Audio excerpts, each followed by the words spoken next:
Thanks for having me. Thank you for joining us. I've heard so much about you from Josh. Oh, and I've heard so much about you from Josh. I've done a lot of interesting stuff, Alec.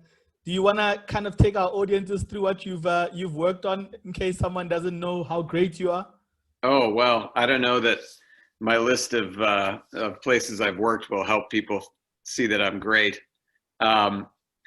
But okay, so I'll give it to you briefly. So in college and right after college, I was a writer's assistant at Saturday Night Live. Then I was doing stand-up in New York City for a few years and was able to get a job writing for a show called The Late Late Show with Craig Kilborn, which was on after David Letterman, starting in the late 90s and through the early 2000s. I then left The Late Late Show to work in sitcoms. I had a job on a couple of sitcoms that no one's ever heard of. And then at one of those sitcoms was another writer named Seth MacFarlane. And so I met him, I became friends with him, and he hired me to work on Family Guy. So then I've been on Family Guy now since 2004, and written a couple of movies with him along the way, but that's pretty much it. Alec, you're being too humble. There's nothing basic about it. I think you're using the word basically. I was fascinated when Josh told me about you, so I did a little bit of research, and everything that you've said is what came up. But I want to know what is that moment when you first hear of the idea of Family Guy from Seth MacFarlane and you decide I'm on board, and did you ever envision it becoming such a huge mainstream hit? Well, here's the thing. So Family Guy existed before I was working on it. It started in 1999, and it had a couple of false starts where, they were on for a couple of seasons. It got canceled. It came back. It got canceled again. So when I met Seth, the show had already been canceled twice. And so I had heard of it. I had never watched it, but he said, hey, they're talking about starting Family Guy up again. If they did, would you be interested in working on it? And I was thinking to myself at the time, there's no way they're going to start that show up again. Like, it's already been canceled twice. Like, how could they possibly start it up again? But sure enough, they did. And, then I was excited. I watched some of the older episodes to kind of get ready and sort of understood what the show was trying to do. And since then it's been just great. I've worked with those people now for more than 16 years. And a lot of them are my great friends, and it's like working with a group of really funny guys every day, and you just try and make each other laugh. So it's been great. When you're working on a show like that already exists, and like you said, was canceled twice, is it just continuing what already existed, or did you have some input into a new direction that you wanted the show to go to? No, I don't think there was too much in terms of like a new direction, because the show itself is just really like a buffet of jokes. It's not really like you're interested in going, there aren't any continuing storylines or, dramatic narratives or anything. So it was just more like, let's come up with a ton of new jokes every day. And that's obviously something that, is fun to be a part of. And, I like to give some of the older writers shit about like, okay, when I came, that's when they said, we're not canceling the show anymore. Like, I figured it out. Don't worry, guys. When you watch the final product of something that you've made, I guess as a stand-up, you kind of view your final product from a distance, right? Because you gauge from the laughter. But right. When you're writing a show, it makes you laugh. The idea makes you laugh. And then you go to the writer's room and it makes them laugh. And it starts being made when it hits the television screen. What is that feeling like? And are you as excited about what the audience is going to get from it? Definitely. I mean, it was, you know, back in 2004 or 2005 when I was first there, and you'd start to see the shows that you'd been working on and the jokes that you'd been working on getting animated and turned into an actual, you know, version of the show. It was very exciting. And then with the advent of YouTube, which was after that, you started to see some of the stuff pop up there.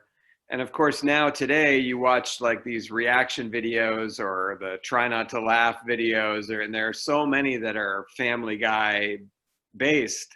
And that's really fun to watch because honestly, we've written so many shows and bits and jokes that I don't remember, you know, 3/4 of them. And so when I watch them again, it's like, oh yeah, we did that joke, and oh, that's right, that's funny, and like, oh God, you know, like it's satisfying to be able to watch people react to it, you know? I mean, because when I would first watch with I don't know, my family or something like that, they don't, that's not for them. Like this show is not, it's not their cup of tea. So it was a little bit of an unsatisfying experience, but then getting to see people who are really predisposed to like that kind of, you know, off color comedy is very fun. How much time does writing consume your day? Do you look at your two lives as two separate lives now? The one where you were doing stand-up and the one where you were writing, and go, stand-up didn't take much time, but this writing takes a lot of time. Well, I mean, I'm by nature a very lazy person, so I try to I try to make it so neither really takes up that much of my time. But you know, with stand-up, I mean, I was not a good stand-up. I think that I could write some jokes that were okay, but I'd never had the commitment to the energy that it takes to be on stage, to be like an engaging character. Because you watch all the best stand-ups and you see that not only have they worked very hard on their material, but they've also figured out a way to engage with the audience that the audience likes. Even comics that seem like they're very low energy, that's actually like a huge, you know, that's a character. So I don't even really think back on my time as stand-up as like, oh, who was I then versus who am I now? Because the stand-up part to me was like, I knew I was never that good at it, and I always wanted to be a writer. Like I knew the minute that I could get a job writing, I could just put stand-up behind me and be like, okay, enough of that. Enough of like sitting in the back of shitty clubs and restaurants waiting while some other terrible person is on stage. And it's just like, oh, this is my nightmare. And how am I following this like 78-year-old guy? But yeah, so in terms of writing, we have a lot of writers on Family Guy now. So there are like 20. And so we've pretty much figured it out where, you know, we have 3 rooms of people, like 6 or 7 people in a room, and they're each working on a certain thing, you know, a script that's coming up, you know, a story that we're trying to break. And so we've got it down pretty well, so we don't have those like late nights that you hear about in writers' rooms where people are, you know, ordering dinner there till midnight. Like we figured it out where we have 20 people. We know the show's been on for a long time. We know how it works. We know what we need to get done. And we pretty much always get it done in a reasonable amount of time. So my writing job is, you know, I would say better than like a 9-to-5 job in terms of hours. 100%. Yeah. Anyone would agree with you there. I think Josh will know this. I've taken a stab at writing a little bit, and I've realized that it's actually not as easy as people make it look like. Because whenever you watch television and they kind of portray writers' rooms, they make it look like you guys are a bunch of losers stuck in there doing cocaine and eating pizzas until 1 a.m. And they don't actually they don't show you the energy that goes into making a script or an idea come to fruition, right? Right. Well, that's true. I mean, cocaine and pizza sounds really good, but I think that, again, it's different in different writers' rooms. I've been in different shows where the process is different. But at Family Guy, we understand, like, you need a joke here, a joke here, a joke here, a joke here, and then you need something to connect those moments. Like just the thinnest thread of a story to just barely hold those jokes together. So we figured out that, you know, the jokes are the most important thing, and then the storyline that connects them is also important. And we've just figured out, like, okay, what works and what doesn't. So yeah, I mean, I guess it's harder in some ways, but it's also can be easier if you have a group of people who have been doing it for so long that they're so used to it and that they just know how the system works, which we have that good group of people now. We're doing an interview with one of the comics, and we were saying, how does real life interfere with your creative life? So we were talking about, for example, he was saying, and both him and I agreed on this.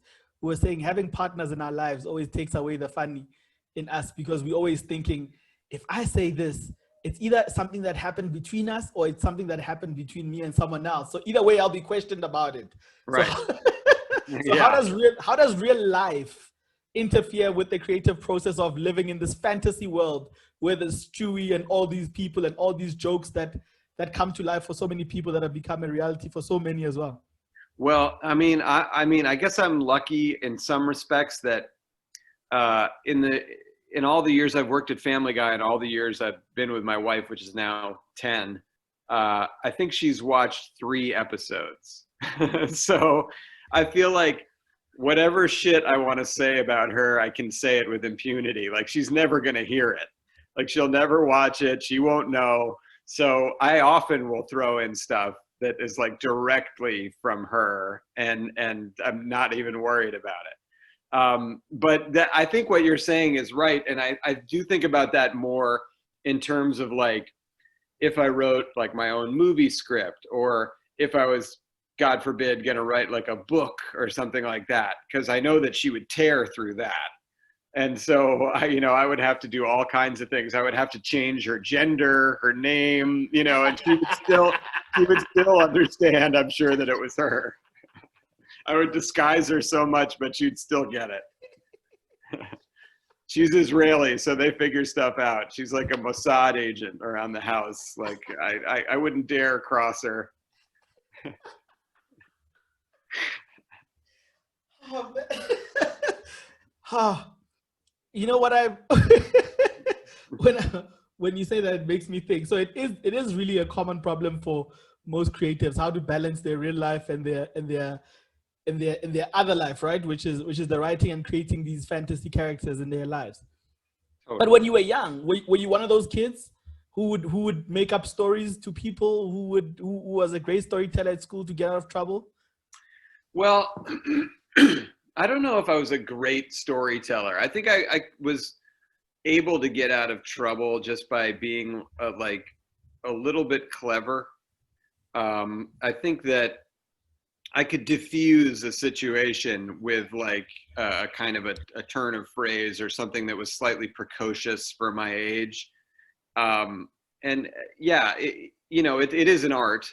And certainly growing up, my parents were divorced. And so I was with my mom all the time.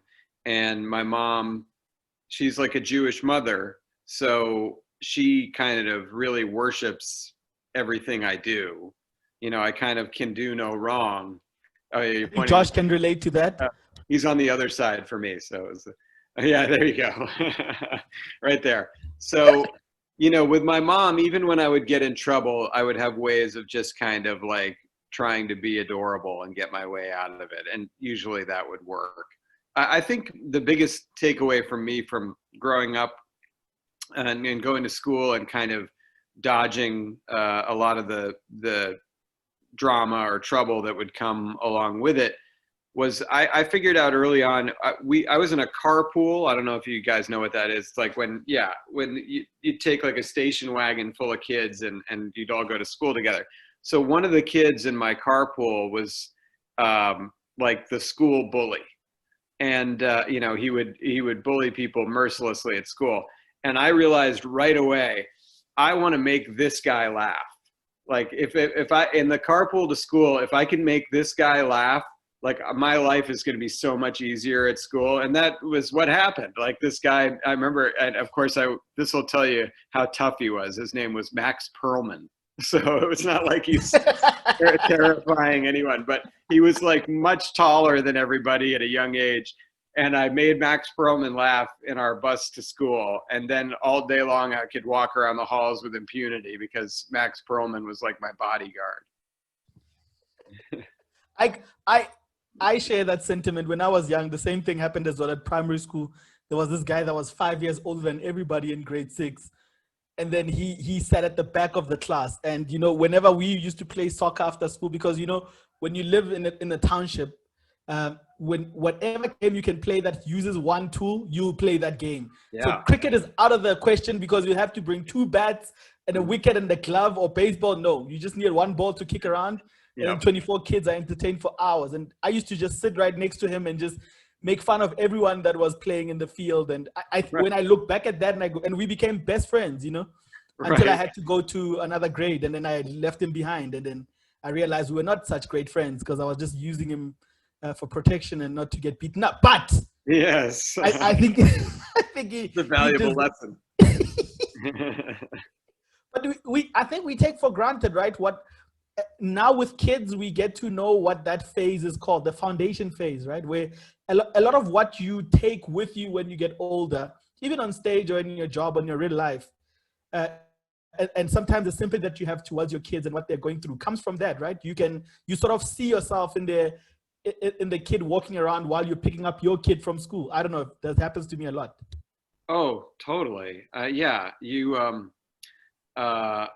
yes. I mean, I see my daughter, and when I see her interacting with other kids in school, like if there's ever a moment where I perceive someone being unkind to her, it's like I instantly want to just go grab that other kid and just like toss him, you know, like the Hulk or something. But you have to just, I don't know, I guess you just have to let it play out and be okay with it and all that kind of stuff. But yes, I definitely, and the things that my daughter will do, I guess in quotes, wrong, that I perceived in myself, you know, whether it's like playing soccer and not really getting in there and being aggressive, or you know, not engaging in some social situation, or not really attacking the playground in the right way. Like I'll feel that in me, like, oh, I used to be like that, so I don't want her to be like that. But then you realize the more you sort of fight against it, that it kind of, you just got to let it play out. Absolutely right. I think being a father to a daughter kind of changes you a little bit. And I used to think people were just talking a lot of smack whenever they said that, but I get it because my daughter is 12 now, and we've been living together alone for the last 7 years. And I think as she grew older, she messed up my dating life because now I have to be kind to other people's daughters, you know. So right, I look at them and I go, "This is someone else's child." I know. Well, thank God. I mean, I still think in everything in terms of myself. I'm still so selfish about that. But like you know, I just noticed that my happiness is, you know, my daughter holds my happiness in the palm of her hand. Yeah, me too. So, I mean, she can change my whole day with a smile. And so that's really, that is a level of humanity that I had not had before having a daughter. So that's always great. You're actually 100% right. The biggest perspective change I've had as she grows older is how, as males, we are so quick to assign gender roles to other people without even knowing it. Yep. Like, for example, I always, whenever some people that are close to me find out that I'm a single dad, they always go, "Oh, I'm sure you can't wait for that age when she, oh, I'm sure you can't wait to postpone the age when she starts dating, and then someone shows up and you have a shotgun and you're gonna," and I'm like, when you're not a dad, that's what you will think of. Right. But when you're a dad, you know your child, and you will assume that whoever it is that they hang out with is someone else's child as well. And also the assumption that every child is straight. or will grow up straight is actually one of the most naive, unparenty things that person can say, right? It's like they've decided and that's how they're going with it. And the same roles are never, fears are never put onto dads that have sons. No. Because when they're 7 years old and they talk about a girl that they like, they immediately encourage. But I'm like, then whose daughter is that? Right. That's totally true. Yeah, I'm kind of like, I still am a little bit caveman, like in my gender roles views. Like whenever my wife, is cooks and all that kind of stuff, and which she does often, like I'm always extra nice to her. I always like encourage that. And whenever my wife will talk to our daughter about, one day you'll have a special someone in your life, it could be boy or girl.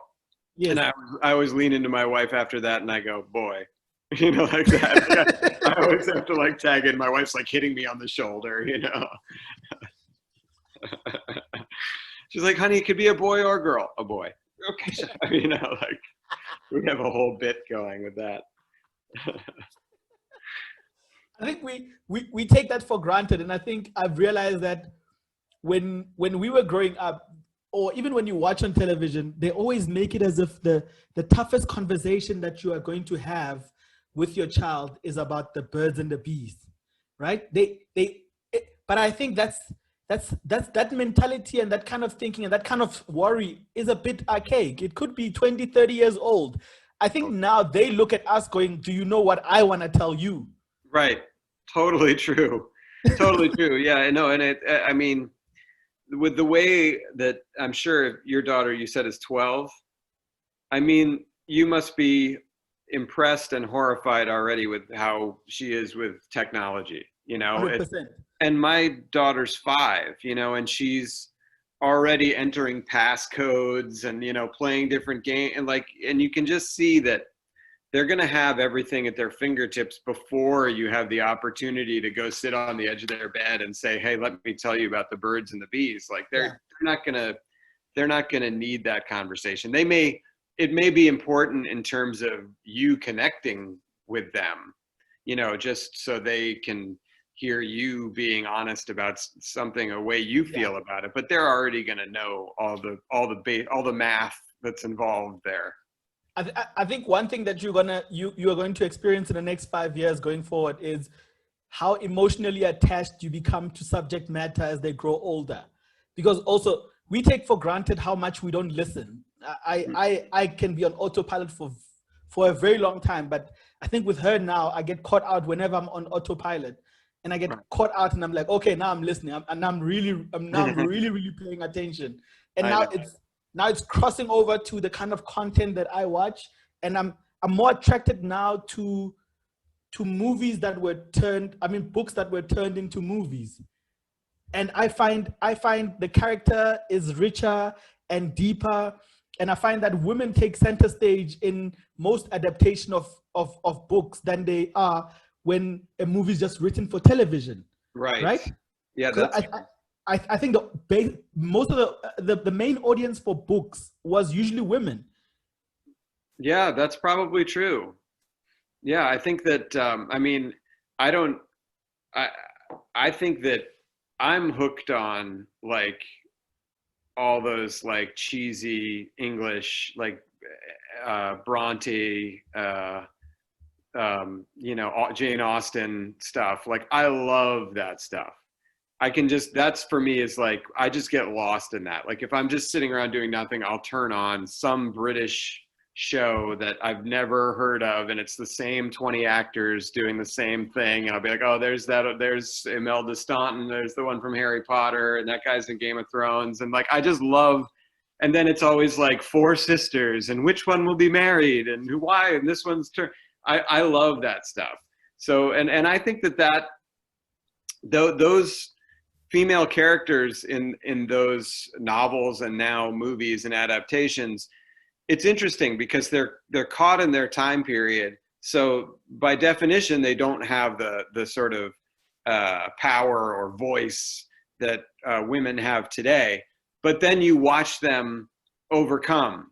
You watch them get out of situation that seems hopeless.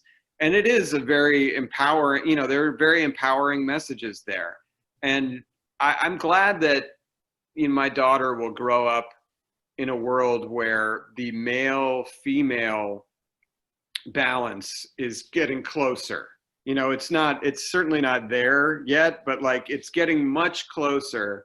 And hopefully it can be that way hopefully we're trending in the right direction on all fronts, despite having, the worst president in the history of time. Like, I think that hopefully what comes after this will be a correction of that, but we'll see.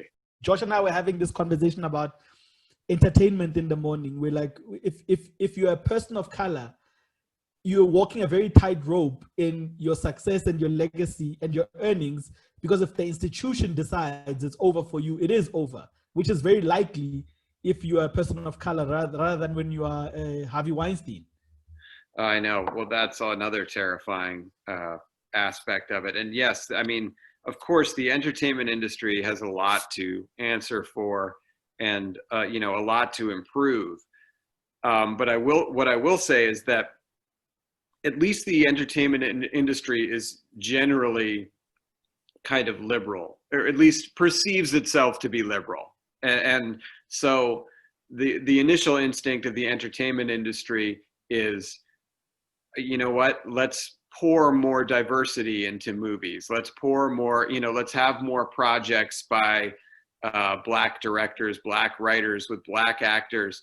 And so that's good. But the minute that they see, but honestly, cynically, it's because more Black people go to see movies, per capita. Like, it's just, there's a higher number that will go consume this entertainment. I think the minute those dollars, if they started to dwindle, they would say, okay, we're back to Tom Hanks only, just Tom Hanks, put him in everything. He can be the hero for everyone. But it's really bad. It's just bad here right now. And the irony is not lost on me that I'm sitting in the United States, the land of the free, and I'm talking to people from South Africa who have had, obviously their own huge issues with race that I'm sure are still continuing. But I'm sitting here feeling like we're in a much worse place than you are. And I don't know if that's even accurate, but I feel like the way the United States has fallen from what, from frankly the days of like John F. Kennedy and the civil rights movement, where it seemed like everything was kind of starting to move in the right direction. And then no, we shot him. We shot Martin Luther King Jr. We shot Kennedy's brother. We shot all these people who were going to help elevate those causes. And now this is the trickle down effect, is that we have a monster, as our president now. You know what your country is also not admitting to do is to teach the rest of the world about American football. Very confusing. I'm glad we got on this subject. Yeah. What would you like to know? I know a lot about this. What is going on over there? All I know is there's a lot of breaks in between. There's a lot of padding.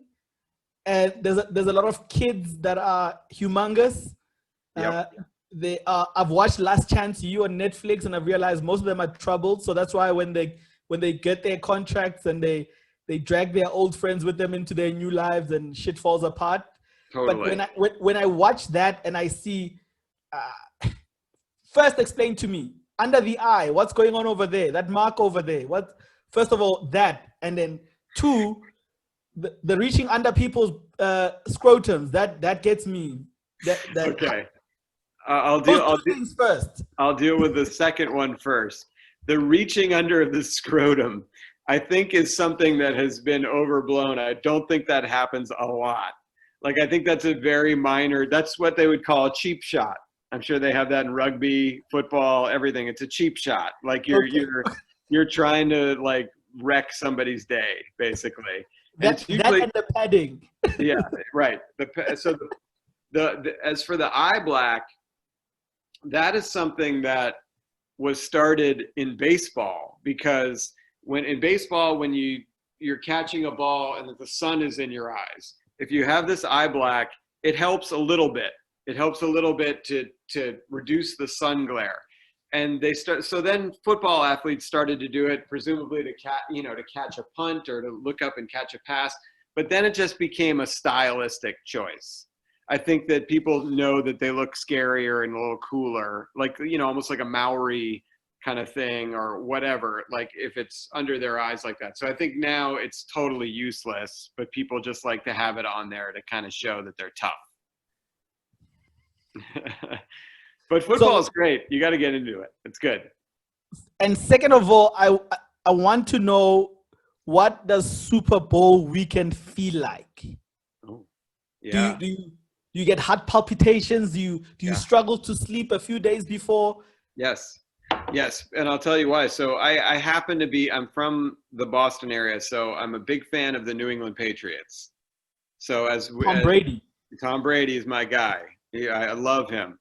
I have been to 3 Super Bowls in person. Like, I've been to the games, 3 of them, and we won all 3, I'm happy to say. But that weekend is crazy. Like, it's just, I mean, there was one Super Bowl that we had, it was in 2015. And so I got to the stadium an hour and a half early, went down to my seat, never moved for 5 hours, not to piss, not to get a beer, not to get a hot dog. I never moved. I was literally on the edge of my seat. It was a very close game that we won in the last second. And like, I was just frozen to my seat. So it is a very nerve-wracking time when you're like if you can imagine your favorite football team or rugby squad was playing for the championship, you'd be nervous for them. You would want them to win. And so the Super Bowl, they've just very effectively built it up to feel like it's this really important, event in everyone's lives. And so, yes, I would say that the Super Bowl weekend has a totally different feeling to it. Everything's charged. The air feels like it's a little more still around you, like you're wandering through an old West town waiting for the showdown, the gunfight. We have this segment in our podcast where it's the craziest thing that has ever happened to you, a story that you can tell us where if you told us, we probably wouldn't believe it. When I was in college, university, as you say, a few friends of mine and I went to see a concert at this small club. It was a reggae band called Third World. And we, so the concert was supposed to begin at 8:00. Before the concert, being in college, we were doing drugs. We were doing mushrooms, which I don't know if you've ever tried those. They're very hit or miss. Very hit or miss. It's either the greatest night of your life or terrible. So this one was a miss. And so we took them before the show, and they take a little while to kind of kick in, as they say. So we're in this packed club, and we'd taken them, and the show's supposed to start at 8. It doesn't start at 8. It doesn't start at 9, not 10, not 11. And so we're sweating now on drugs, packed into this club, waiting for this show. And I remember when we first got to the club at 8:00, I looked around, and it just so happened that one of the people working at the bar was I don't know how the PC way to say this now, was a little person. Okay. So we get to the bar, and this is 1993. So it was still okay to make fun of little people back then. And so my friends and I are walking into the bar, like, check out this freak, and we're like laughing and everything. So come 11:00, pouring sweat. And I'm like, I had to run out of the room into like a side room where they had a pool table. And I'm just holding a garbage can, just throwing up in this garbage can in the corner of the room. I lost all my friends. Like I'm covered in sweat. And so then over my shoulder, somebody hands me a wet washcloth that was like a manna from heaven. I'm patting it on my forehead, and I turned to look, and of course it's the little person there to help me. And I just felt like, oh my God, I've just been involved in some kind of parable lesson for life. That's like, why did I come in and make fun of this person? And now I'm having this sort of through the looking glass experience where this kind person is there to help me in my moment of need. And of course, needless to say, I never saw the concert. I was whisked out of the place by a couple of people I knew, and I ended up in somebody else's random dorm room under a blanket watching Madonna Truth or Dare on VHS like all night. So that was just a weird night for me.